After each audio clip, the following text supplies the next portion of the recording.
हुक्मरान इक़्तिदार बचाने में लगे हैं। बलूचिस्तान दहशतगर्दी की लपेट में आ गया है। एक दिन में 7 धमाके हुए।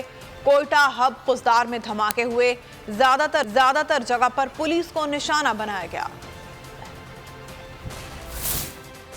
इक़्तिदार के पीछे भागती शहबाज सरकार में पहले मईशत तबाह हुई, अब अमन बर्बाद हो रहा है। बलूचिस्तान में मुतादिद धमाके हुए। कोयटा में सब्जल रोड पर अमीर दस्ती पुलिस स्टेशन के करीब दस्ती बम हमला हुआ, जिसमें खातून, एक नौजवान और 2 बच्चे जाँ बहक हो गए। धमाके की जगह से दस्ती बम भी मिला, जिसे बम डिस्पोजल स्क्वाड ने नाकारा बना दिया। हब में सदर थाने के करीब भी हैंड ग्रेनेड फेंका गया, जिसमें 3 अफराद जख्मी हुए। सैटेलाइट टाउन कोयटा में भी FC चेक पोस्ट के करीब धमाका हुआ। FC की चौकी को नुकसान नहीं पहुँचा। 8 शहरी जख्मी हुए, जिन्हें ट्रॉमा सेंटर मुंतकिल कर दिया गया। तुरबत तालीमी चौक सिक्योरिटी फोर्सेस चेक पोस्ट पर भी हैंड ग्रेनेड हमला हुआ, कोई जानी नुकसान नहीं हुआ। कोयटा कराची कौमी शाहराह पर भी गिरानी कल्लात में शरपसंदों ने ट्रक पर दस्ती बम से हमला किया। ट्रक पर मार्बल लोड था।